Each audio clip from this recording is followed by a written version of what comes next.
Hey everybody, Steven here, and today I'm going to be doing an unboxing and review for the ROCCAT Kone Pro Air wireless gaming mouse. So they just launched this series about a month and a half ago, and it was one of the things that I was talking about when I was looking at the Kane 200 and some of the other products I've reviewed, like their wireless headset. I did the AMO 122 keyboard as well. But anyways, they've actually finally updated all of this stuff, and I'm excited. So we have a new look here, and with that, some new specs. So let's get this thing unboxed. I'm going to do a loose comparison to the Kane 200 that I still have here. But this is the box here. I do like their packaging. It's slim. It is very good looking. It's not lacking quality in that regard. And so we have quick start guide here. And that just pops out like that, huh? I guess the platform didn't come with it when I peeled it out. Very basic. That is it. So we have the mouse right here. We have our fabric threaded USB type C charging cable here. And with that, you can plug it in here. It doesn't look like we have, like the bottoms, we'll peel those off here in a second. And then we have storage on the bottom right here as well. It doesn't look like we actually have the adapter if you need to actually have an extension for the receiver, which is fine. I typically don't use that, but if you are looking for that, the Kane 200 comes with that. This does not. So this is $129.99 typically. I've seen it as low as $106 on Amazon. The Kane 200 is normally $100. It's $99.99. And right now it is on sale for $79.99. So it just depends on the price point that you want. So we have this here. It doesn't appear to have, I'm assuming that's where the USB dongle would go. Oh, it's over here. I was like, where is that at? So you could use that for the storage if you wanted to, right? Nice fitting. So we do have this. I'm going to kind of push this to the side for a second here. The mouse looks good. And up here, I like really the big draw was the lighting effects are up here now. And so they've done the plastic where it slowly gets clear, and then you can see the honeycomb pattern underneath. This is lighter too than the other mice that I typically use. This is 75 grams. The Kane 200 is 105, I believe. So let's just do a sound test with this.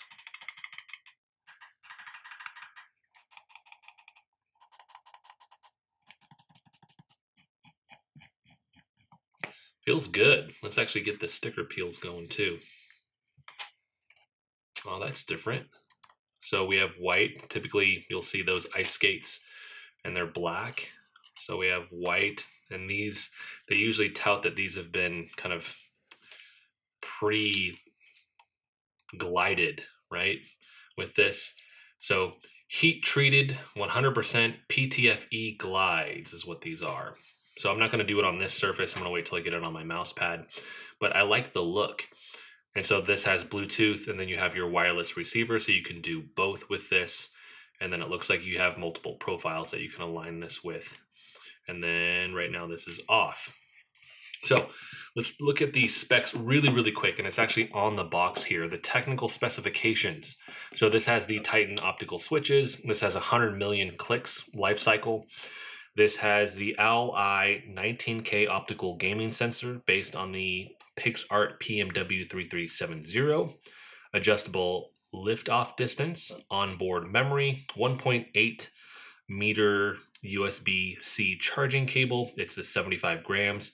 It has a 450 milliamp battery, and that gives you 100 plus hours without RGB. They don't specify what you will get with RGB. You'll have to find that out. And then we have our 2.4 gigahertz and Bluetooth modes. So this is your receiver for that. And this is where you're going to find a lot of the other stuff. We have our 16.8 million colors for the RGB lighting. I'm assuming the RGBA right there is their AMO lighting right here. So if you get more, yep, AMO intelligence. If you get more of their peripherals, it actually kind of builds some lighting patterns specific to you that are really cool. I've covered that in the other videos. I'll make sure that there are links for those in the description. We have our aluminum Titan Wheel Pro. Like I mentioned, the PTFE glides here, and then our charging cable. So let's look at the Kane 200 though, compared to this. So different body style with this. So even though this doesn't have the buttons on the other side and you can't transfer it, it almost looks more like an ambidextrous mouse in terms of the shape. Like I said, you can't actually transfer those over, so it is a right-handed mouse. This is a right-handed mouse as well. Let's just do a sound test between these two.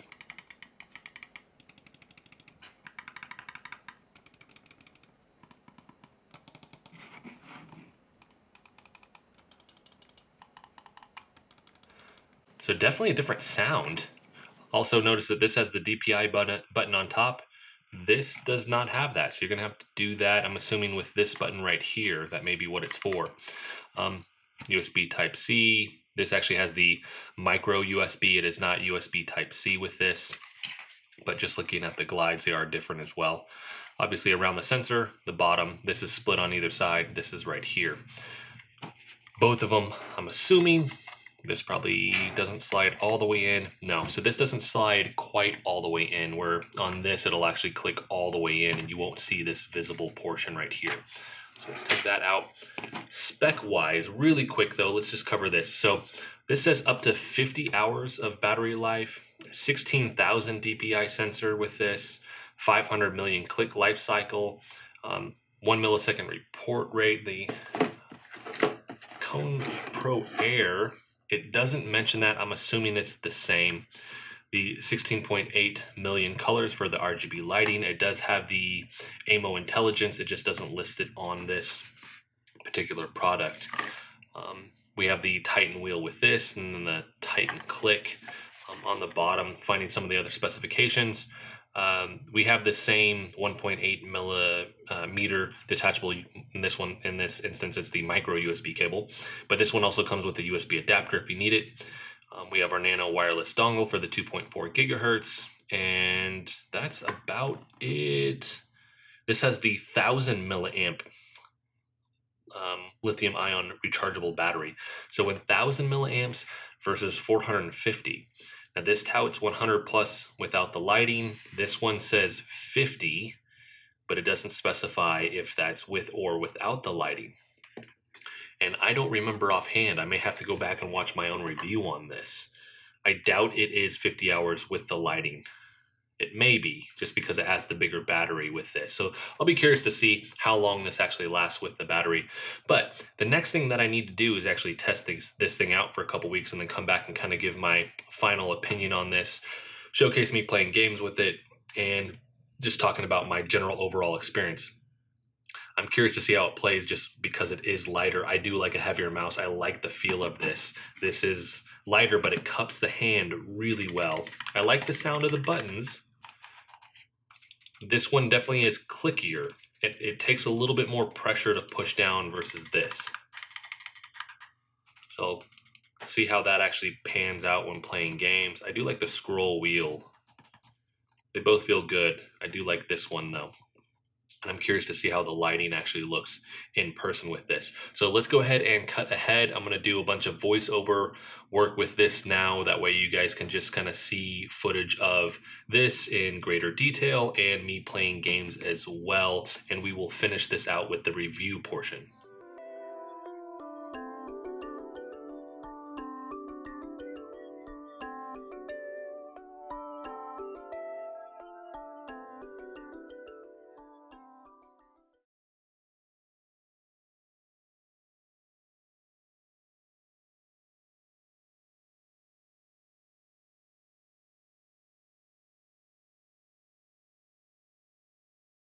So I've now spent about 4 weeks with the ROCCAT Kone Pro Air, and I think overall this presents a very mixed bag of positives paired with potential negatives.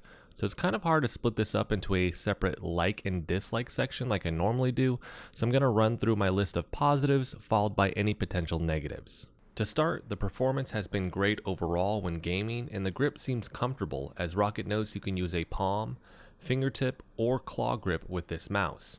Personally, I've been using the claw grip the most and occasionally using palm grip, but the mouse just doesn't quite fill out my palm as much, so I find myself slowly sliding back into claw.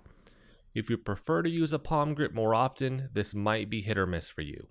I haven't noticed any ghosting or drop signal in games, and day-to-day use has been great, but I have noticed when hopping onto my PC when it's gone to sleep, when it boots back up, the mouse actually lags for a second and sometimes even freezes momentarily until it can catch up.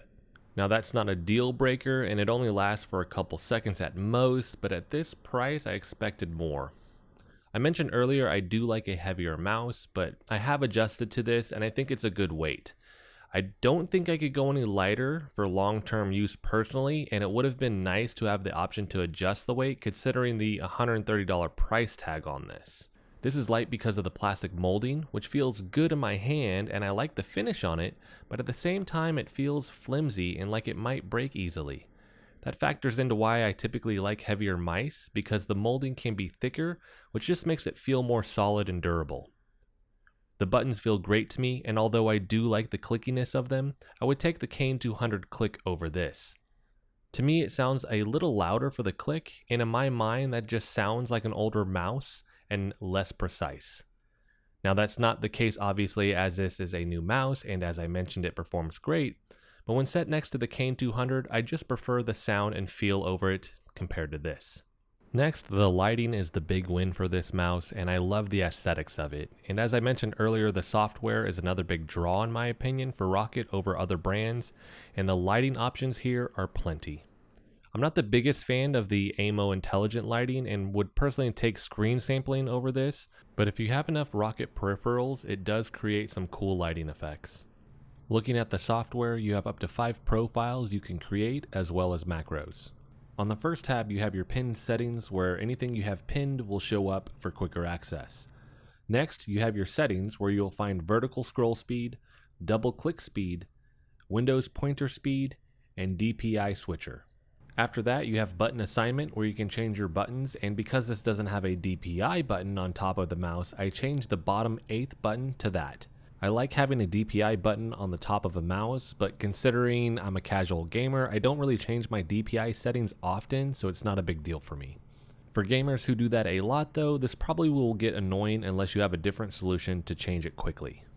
Next, we have illumination, where you can change your mouse lighting to AMO,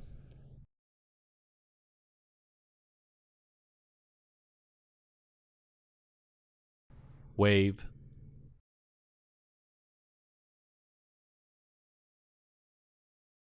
fully lit,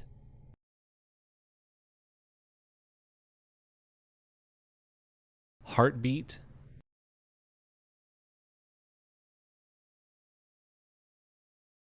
breathing,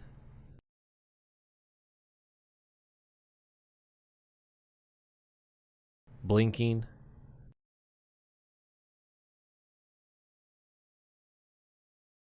battery indicator, my personal favorite, or you can turn the lighting off. There are color presets for these that you can choose. You can choose custom colors. You can also change the brightness and the speed at which these will dim or illuminate. Lastly, you have the advanced settings tab, where on the left side you will find battery status, signal strength, energy saving, and dongle pairing. And on the right side you will find polling rate, angle snapping, distance control unit, reset, and LED timeout. Distance control unit is nice, as you can set the distance at which the mouse stops signal transmission after being lifted. Battery life with the Kone Pro Air is great, with 100+ hours with the RGB lights turned off. I still couldn't find any info about what it is with the lights turned on though.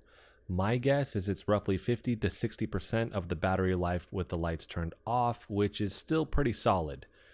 I've used it for 4 weeks now, and I just charged it initially when setting it up, and I'm currently at 30% battery life, and I've had the RGB lights on the whole time. This mouse has a quick charge feature, which is really awesome, and with that, you'll charge it for 10 minutes and you'll actually get 5 hours of playtime out of that.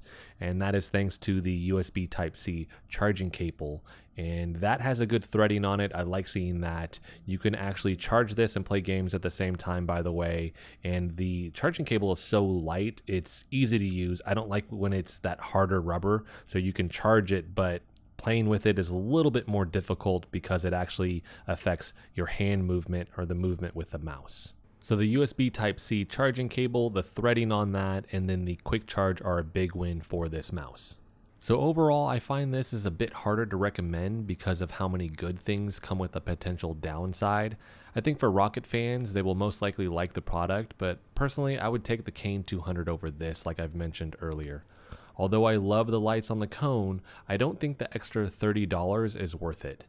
With that being said, the Kone is on sale for $99 right now, which can change, and that's usually what the Kane 200 usually goes for, but that's actually on sale for $92, so it's kind of a tough call. Is it worth the extra $8? I think at a normal price point, take the Kane 200 over this. If it's on sale, it may be an easier call for you with this. With this, I think it really boils down to the lighting, the grip style, and the preference to the type of clickiness with the mouse that you want to go with. So hopefully this actually helps you make an informed decision on whether or not the Kone Pro Air is the right mouse for you or not. I'll have my other gaming mice video links in the description so you can check those out as well. I'll make sure that I have an Amazon link for the Kone Pro Air in the description, as well as the other mice that I've mentioned in this video. If there's anything I didn't answer in this video, let me know in the comment section and I'll make sure I answer that for you. As always, thanks so much for watching. If you liked the video, hit the like button for me. If you want to continue to follow along with all my content, hit the subscribe button for me, and I'll see you in the next video.